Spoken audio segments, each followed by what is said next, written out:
Welcome to a conversion of Salamander on the Commodore 64. You can see the coin-op came out in 86 and this conversion came out in 88. Let's get started because it's got quite a long multi-load. Now, I had this on cassette back in the day and the multi-load was not great. You had to load in the title screen, then load in the levels. And it's okay if you lost a life on the first level, it wasn't too bad. You could hold down fire when you lost your last life, and it would restart the level. But if you lost a life on the later levels, it meant reloading it all back in. Now, in this game, one of the major negative points is that this section here, you've got to really get all the weapons at the start, otherwise you're on a heading to nothing. If you miss too much of these power-ups, you're in trouble. There's no way you're going to get enough momentum to complete the game. So I think that's definitely a negative point there.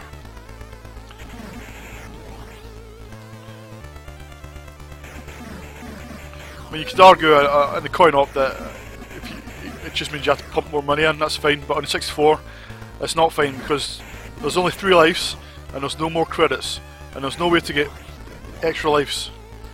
So if you fuck up right at the start, then you may as well not bother playing the game.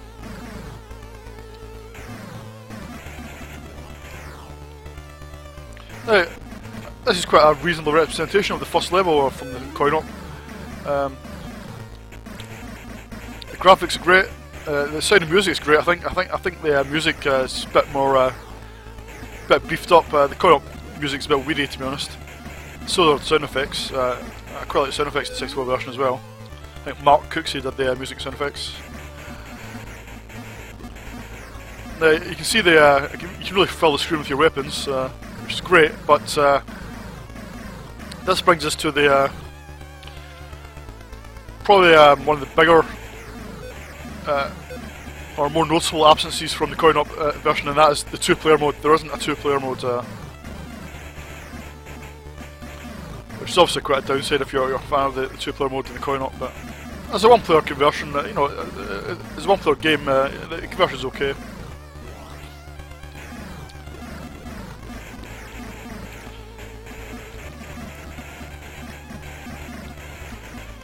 Yeah, all these organic type environments are nicely done. They will build up nicely, regenerate.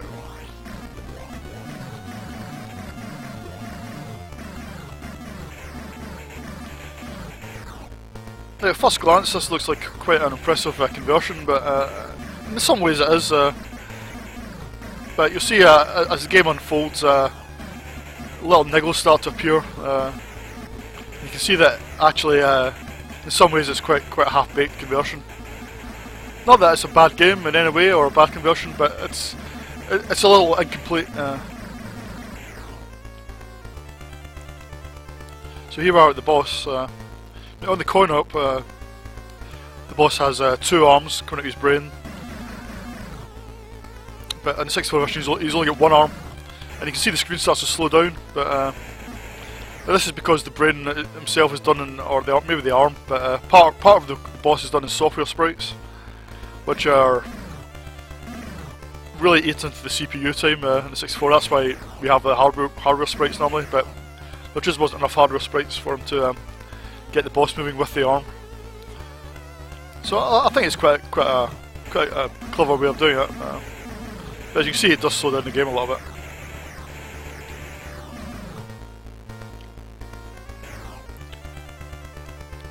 Now, some of the later levels have quite a bit of slowdown and quite a bit of flicker.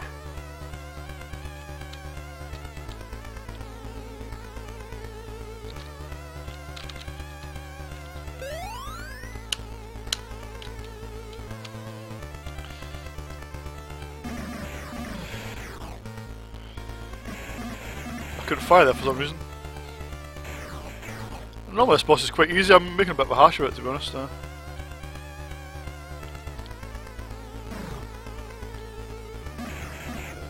we go.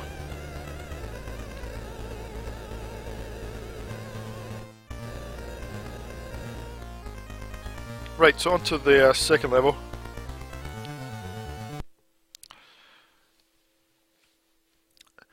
Now the second level sees the introduction of a little bug.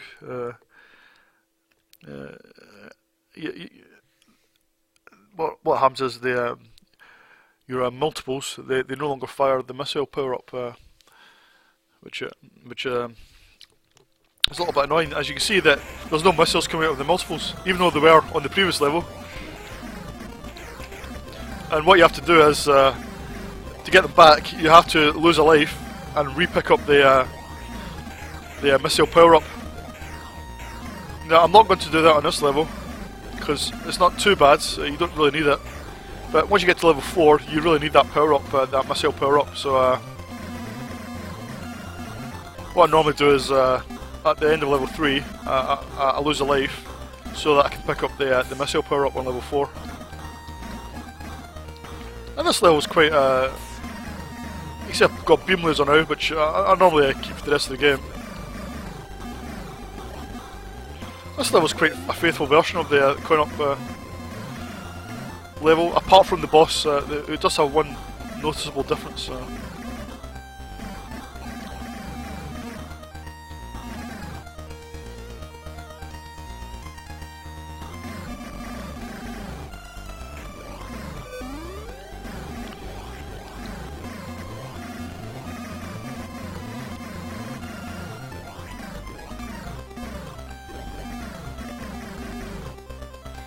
Now, when this came out, it really raised the bar on C64 shooters in terms of what they look like, you know, and in terms of having lots of power-ups, you know, weapons that can really fill the screen. Now, you can see the boss. The difference in the boss there was that he has that high-speed animation with his arms.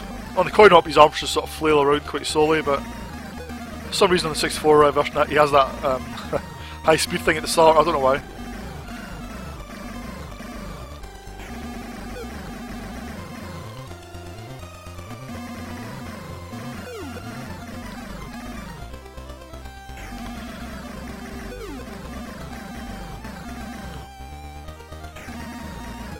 I think when this came out, people were quite gobsmacked by the graphics and how they could look so much like the coin-op. Obviously, we've got MAME these days, and you know, we can examine it in more detail. But back then, you know, people thought this was as good as it could be in terms of a conversion. I think. But things start to, and 2 levels down, it looks like it's quite a good conversion in many ways. But things start to turn a little bit on this level, because on this level, what I can hear is it has a different tune than the one that's in the coin-op. The coin-op has different music. For some reason they started to deviate from the coin-op here. But otherwise, this is it's graphically tremendous, this level.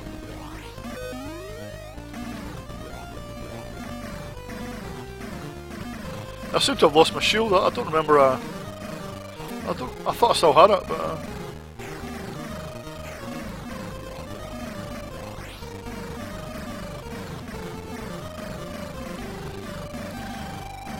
Yeah, this is quite a famous level on the 64. There used to be lots of screenshots of it because it looks very impressive.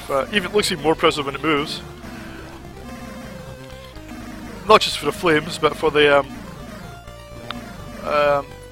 enemies as well. They're quite nicely animated, nicely drawn. Oops.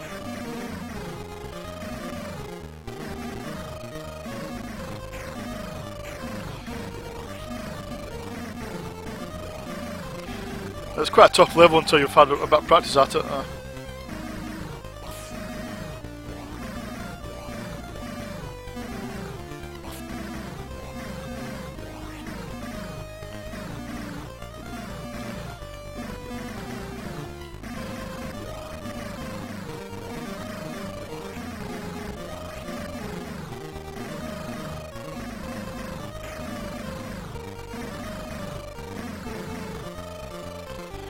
As you can see, a bit slower in here as well, and the boss himself is made up of expanded sprites, but I guess it was the only way it could be done, I suppose.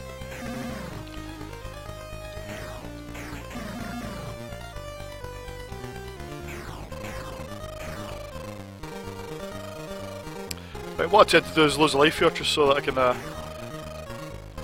get rid of that bug with the multiples.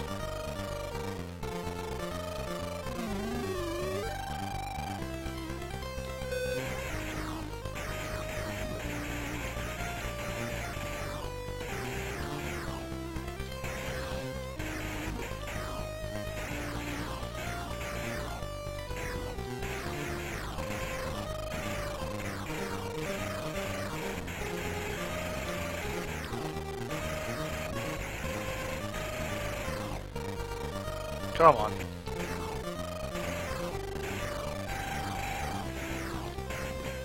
He must be about to die soon, surely.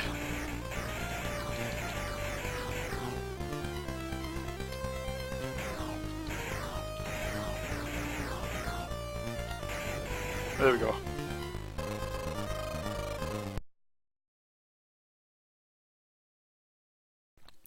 Three levels down, and it's looking like a quite good conversion so far, but this is where things take a turn for the worse, actually. In the coin op, I can't remember how many levels it's got. I think it's got about at least six levels, possibly more.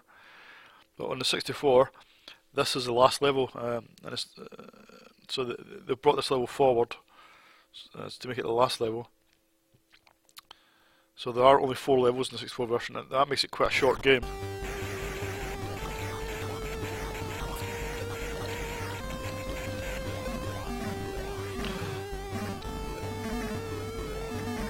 As you can see, there's a bit of slowdown in this level. Right, you can see I've got my full missile capability back.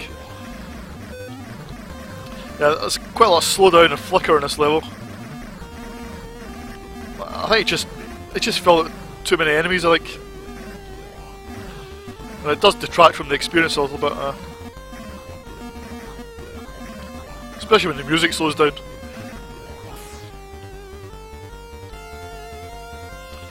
I think this was the music that was supposed to be in level 3, if I remember.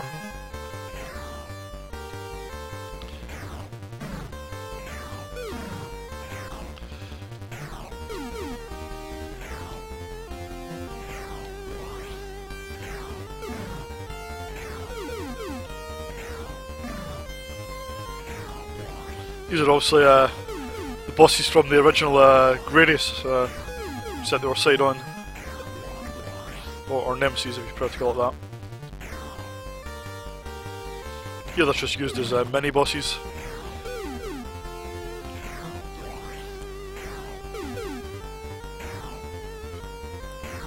I quite like the graphics in this level. Nice metallic looking backgrounds. Certainly very smart.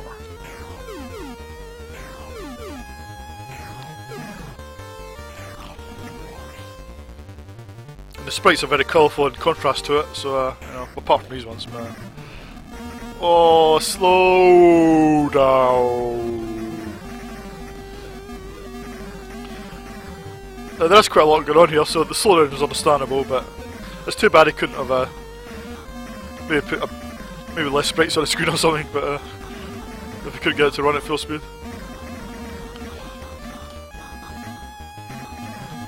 Now the programmer, Piers Barr, I think the programmer was, he admits it wasn't the greatest gameplay ever, so I think he admits that maybe he made the game a little bit on the easy side.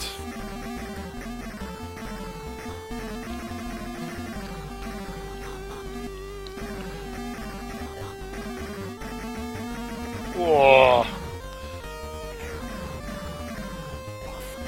Having said that, it is easy if you get the power-ups at the start of the levels, so if you don't, then it's impossible.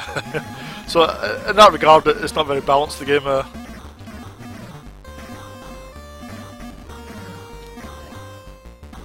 Now these are also these were Nemesis Gradius, these statues, Easter Island statue things. Very hard to destroy though in this version. Well, the music stopped, so that's probably a blessing, considering that it was slowing down so much. Now, I think there's supposed to be a boss here, but all we get is a black hole. That's it. I'm not quite sure what that's about. So that's a bit disappointing, especially as it's pretty much the end of game boss, so it's just a black hole. So you've just got to avoid these closing barriers. which hopefully I can do.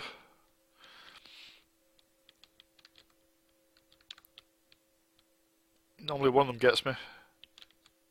Probably that one normally.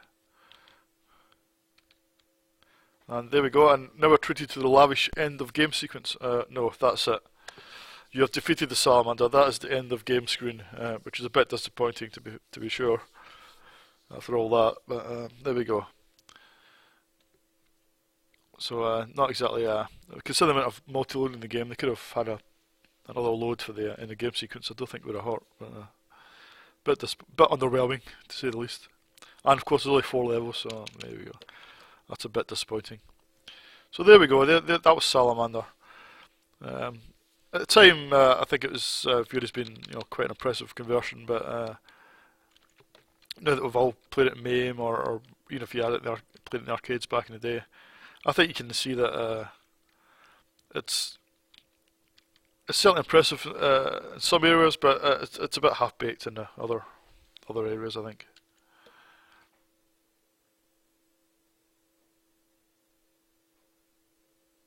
Yep, there you go. That's Salamander for you. What am I going to give it? I'll give it 7 out of 10 because I think it's quite good in some areas, but it just feels a little unfinished. I think, and it could have done with a bit more balance in the gameplay in terms of the power ups. I think so. Yep, 7 out of 10.